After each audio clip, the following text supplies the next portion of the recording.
우리가 읽는 말씀은 마태복음 5장 15장입니다. 15장의 내용에서 우리가 확인하는 내용은 종교 지도자들과 예수님과의 계속적인 갈등과 대립에 대한 이야기 소개가 됩니다. 소위 장로들의 전통이라고 하는 것에 대하여 예수님이 그 근본적인 잘못이 무엇인가를 책망하시는 말씀이 주어집니다. 1절부터 20절까지 말씀이 돼요. 이 말씀은 오늘 주일 오전 시간 우리가 함께 이 말씀을 자세하게 살펴보도록 하고요. 그 다음에 나오는 이야기는 소위 수로보니게 여인, 헬라인이면서 이방 여인이었던 이 수로보니게 여인이 예수님께 나와서 자신의 딸을 고쳐달라고 간절하게 애원하는 그 일이 소개가 됩니다. 결과적으로는 그 딸이 그 어머니의 믿음을 통해서 치유를 받게 된 사건이 기록이 되죠. 그리고 예수님께서 여전히 자신에게 찾아오는 많은 무리들을, 많은 병자들을 긍휼히 여기셔서 고쳐주시는 일 기록이 되고, 마지막에 소개되는 내용은 4,000명을 먹이신 사건입니다. 장정만 4,000명이니까 거기에 곱하기 한 4 정도 하게 되면 상당히 많은 무리들이 3일 동안이나 굶주려 있었던 그들에게 예수님께서 마치 오병이어의 기적을 베푸신 것처럼 이곳에서 또 칠병이어라 부르는 그런 기적을 무리들에게 행하신 사건이 기록이 됩니다. 우리가 오늘 살펴보고자 하는 내용은 이 수로보니게 여인에 관한 믿음으로부터 이어지는 내용들을 좀 살펴보도록 하겠습니다. 예수님께서는 유대인들이 많이 있는 곳에만 제자들을 데리고 가시지 않았습니다. 예수님은 이방인들이 많이 살고 있는 지역도 예수님께서 제자들을 데리고 가십니다. 의도가 뭘까요? 하나님께서 그의 유일하신 아들을 통해서 베푸시는 이 구원의 은총이 혈연적인 이스라엘 백성들의 경계 안에 가두어지는 것이 아니라 그 경계를 뛰어넘어서 모든 민족들로 향하시게 될 것을 그들에게 마치 미리 보여주시듯이 예수님이 제자들을 데리고 이방 땅으로 가신 것입니다. 이곳에 가셨을 때 가나안 여인, 좀 더 구체적으로 수로보니게 여인, 헬라인입니다. 이방 사람입니다. 그 사람이 예수님을 찾아오는 사건이 기록이 되고 있습니다. 그 여인의 딸은 흉악한 귀신에 들려 있는 상태였다라는 사실이죠.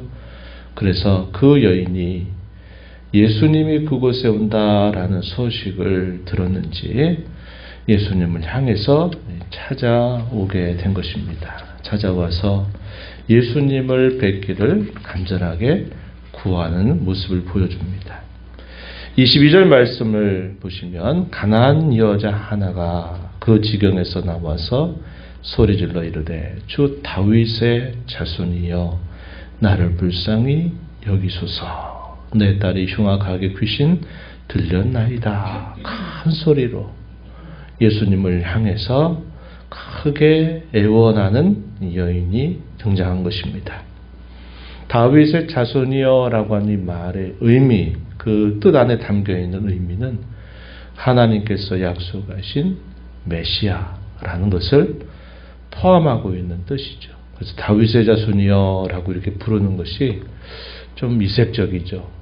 유대인들이 아닌 이방 여인이었음에도 불구하고 예수님을 다윗의 자손이여 이렇게 부르고 있다는 것이고, 또 여기 주라고 하는 말을 그저 상대방에 대한 존칭 정도가 아니라 로드, 주님 하는 그런 의미입니다. 주님, 다윗의 자손이시여 나를 불쌍히 여기소서. 예수님께 대한 소문을 듣고 이 여인이 생각한 정도는 단순히 그런 정도의 능력을 가진 분이라면 내 딸도 낫게 해주시겠다라는 정도의 그런 정도의 믿음이 아니었습니다. 어떻게 이 여인이 믿음을 가지게 되었는가에 대해서는 성경이 말하지 않기 때문에 우리가 정확하게 알 수 없지만 이 여인이 예수님을 부르는 그 명칭을 보게 되면 상당히 믿음이 단단했다라는 사실을 보여주고 있다 하는 것입니다. 주 다윗의 자손이여 이렇게 부르고 있는 뜻이 그렇습니다. 그런데 예수님께서 다른 사람을 대할 때와 같이 대하지 않으셨어요. 어떻게 대하십니까? 그런 소리를 분명히 들으셨음에도 불구하고 한 말씀도 대답하지 않으셨어요. 이 평상시 예수님의 모습과는 좀 이상한 그런 모습을 보이신 것입니다. 어떤 다른 곳에서 행하시는 일들을 보면 말을 하지 않아도 이미 그 마음속에 품은 생각들을 다 아시면서 응대하시는 그 주님의 모습을 생각해 본다면 상당히 의외의 모습을 보이시고 계신 것입니다. 제자들이 사이에 예수님께 말씀을 드려요. 예수님, 한 여인이 저렇게 큰 소리로 예수님을 부르고 있으니 예수님께서 그를 보내시든지 어떻게 한 말씀 하셔야 될 것 같다라고 제자들이 예수님께 말씀을 드리는 겁니다. 그랬더니 예수님이 뭐라고 말씀하시느냐? 나는 이스라엘 집에 잃어버린 양 외에는 다른 데로 보내심을 받지 않았다라고 말씀을 하시게 됩니다. 아마 그냥 간단하게 하신 말씀은 아니셨던 것 같아요. 좀 큰 소리로 이렇게 말씀을 하신 것입니다. 예수님은 지금 이방인들이 살고 있는 지방으로 제자들을 데려오셨어요.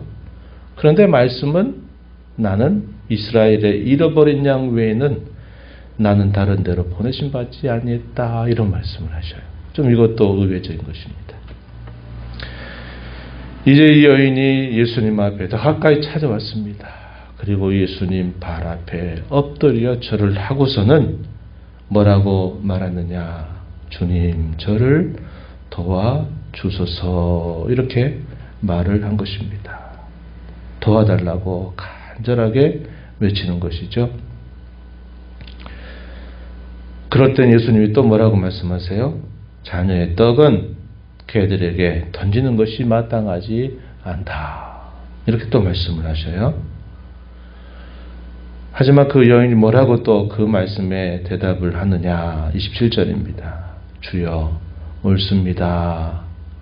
하지만 개들도 제 주인의 상에서 떨어지는 부스러기를 먹지 않습니까? 이렇게 답변을 한 것입니다. 여기서 주라고 하는 말도 주님이라는 말을 쓴 겁니다. 상대방에 대한 높임말이 아니에요. 주님 이렇게 표현한 겁니다. 예수님이 이렇게 몇 마디 말씀을 나누시죠. 이런 대화를 제자들도 예수님을 따르는 사람들도 듣게 되었을 것입니다.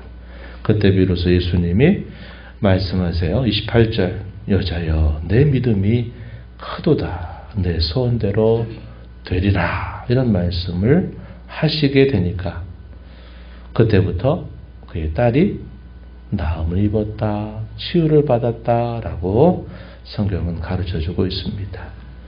아마 추후에 확인이 됐던 이야기겠죠. 예수님과 대화를 나누고 했던 그 순간부터 자기 딸이 나음을 입었다라는 소식을 들으면서 예수님의 이 말씀이 떨어지기가 무섭게 이런 치유의 역사, 구원의 역사가 일어났구나 하는 것을 이렇게 기록해주고 있는 것입니다. 우리가 이 이야기를 통해서 우리가 깨닫는 사실이 있죠.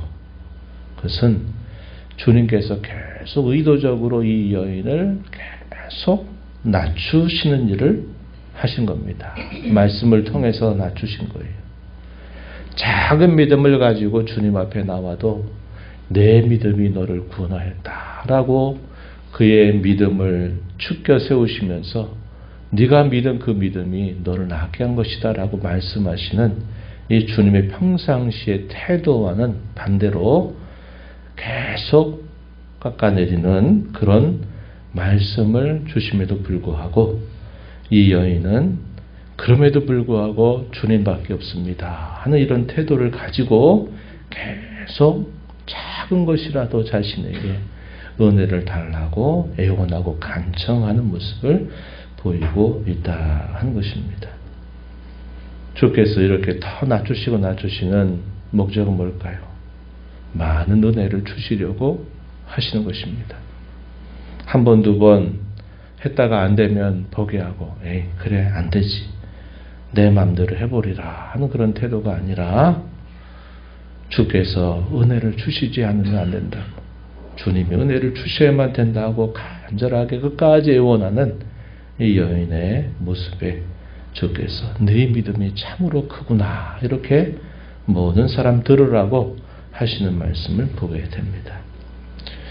우리는 이걸 통하여서 어떤 신앙의 자세를 갖는 것이 참 귀한가를 배우죠. 자신을 계속 비워내는 자세, 자신을 주님 앞에 낮추는 자세, 그러면서도 간절한 열망, 주님 배우기를 간절히 열망하는 그 자세가 참 얼마나 중요한가. 그러한 자들에게 주께서는 은혜로 풍성하게 해주신다 하는 이 사실을 우리가 배우게 되는 겁니다. 마음의 겸손, 이게 참 중요하다 하는 거죠. 앞서 기록한 이 장로들의 전통의 이야기의 끝자락에서 예수님은 사람의 마음에서 나오는 것들이 정말 사람을 더럽게 하는 것이다 이런 말씀을 하시거든요. 그 마음이 겸손하고 낮아진 자에게 주님 이런 은혜를 베풀어 주신다 하는 사실을 보여주고 있는 것입니다. 이방인 가운데 백부장이 예수님 앞에 나와서 자기 아인이 죽게 되었으니 고쳐달라고 하셨던 그 이야기와 함께 이 수로보니게 여인의 이야기는 유대인들의 그 불신앙의 경종을 울리는 아주 중요한 사건입니다. 그래서 사도 마태는 이 두 가지 이야기를 기록을 하고 있다 하는 것이죠. 32절 이하의 마지막 문에 가게 되면 광야에서 예수님을 찾아 나온 수많은 무리들이 모여 있는데 무려 3일입니다. 우리가 앞서 읽었던 오병이어의 사건보다도 훨씬 더 많은 시간이 흘러서 그들이 줄이고 있음에도 불구하고 어디에 있습니까? 예수님 곁에 있는 겁니다. 배고픔을 이겨내면서까지 예수님의 곁에 있으면서 그분의 하시는 말씀을 듣는 무리들을 예수님께서 불쌍히 여기셔서 그들 가운데 가지고 있었던 떡 7개와 생선 2마리를 또 가지고 예수님이 축사하시면서 제자들에게 그것을 떼어서 나눠주시는 기적을 또 베풀어 주신 겁니다. 그것을 배불리 먹고 남은 조각을 모았더니 이번에는 7광주리가 남게 되었다 이렇게 표현되어 있어요. 오병이어의 사건과 이 칠병이어의 사건은 비슷한 점도 많이 있고 그러나 다른 면도 있어요. 다른 면이 어떤 면이냐 하면 이 오병이어의 사건을 베푸실 때는 대다수 유대인들이 모여있는 곳에 이 기적을 예수님 베풀어 주신 반면에 이 칠병이어의 사건은 이방인들이 많이 모인 그곳에서 예수님께서 동일한 기적을 행해 주셨다는 면에서의 차이가 있습니다. 그리고 같은 점들은 마찬가지겠죠. 우리 예수님께서는 우리 사람의 필요를 채워주시는 공급자가 되신다. 더 나아가서는 자신을 진정한 영생을 주시는 떡으로 자신을 그들을 위해서 내어주시는 분이시다라는 사실을 보여줍니다. 생명의 공급자가 되시는 분이다 하는 사실을 보여주고 광야와 같은 인생의 여정을 살아가는 동안에 진정한 사람의 필요를 채워주시는 분이심을 우리에게 보여줍니다. 영적으로 줄인 자들에게는 육적인 필요까지도 채워주시는 분이시다 하는 사실을 또 우리가 배우게 돼요. 반대의 경우는 어떨까요? 반대의 경우는 성립되지 않습니다. 다시 말해서 육적인 필요, 육적으로 줄이고 그것을 목말라 하는 사람들에게 영적인 필요를 공급하는 경우는 늘 있는 일은 아니다. 그러나 영적으로 하나님을 갈망하고 하나님을 찾는 사람들에게는 우리 하나님께서 그들의 육적인 필요조차도 공급해 주신다 하는 것을 우리가 배웁니다. 그래서 우리 믿는 성도들은 우리의 영적인 갈급함, 영적인 갈망을 가지고 겸비하게 하나님의 은혜를 찾는 자로 사는 것이 중요하다. 그러면 주께서 우리의 육체적인 모든 필요들을 돌보시고 치유하시고 채워주신다 하는 사실을 배우게 됩니다. 우리 성도는 세상에 살면서 우리의 우선순위로서 그러한 것을 먼저 추구하고 갈망하는 자로 살아가는 저와 여러분이 되어야 함을 배우게 되는 것이죠.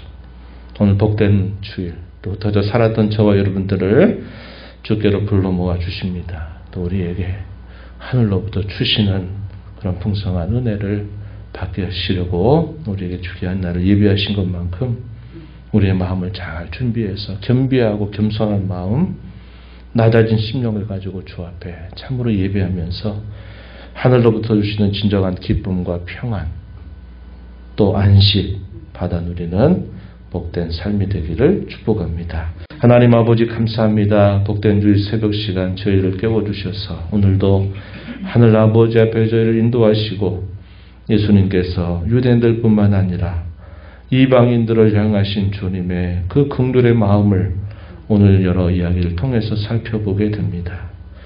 헬라인이면서 수로보니게의 한 여인, 그 여인의 흉악한 귀신 들린 딸을 치유해달라고 예수님 앞에 찾아와서 간절하게 애원하는 그 여인의 애원을 들어주시고 그의 신앙을 칭찬하시고 그의 딸을 고쳐주시는 주님의 따스한 손길을 살펴봅니다. 또 3일 동안이나 예수님의 곁에 있으면서 자신의 주림을 가지고 있으면서도 주님 곁에 있는 것을 더 좋아했던 많은 무리들을 불쌍히 여기셔서 그들의 필요를 채워주시며 그들에게 놀라운 기적을 통하여서 우리 주님이 진정한 생명의 공급자가 되심을 보여주셨던 것을 기억합니다. 오늘도 겸비하고 낮아진 심령 속에 베풀어 주시는 주님의 은혜를 늘 기대하며 주 앞에 설 때마다 낮아진 마음, 겸비한 마음, 심령이 가난한 마음을 가지고 주 앞에 살아가는 저희 모두가 되게 하여 주옵소서.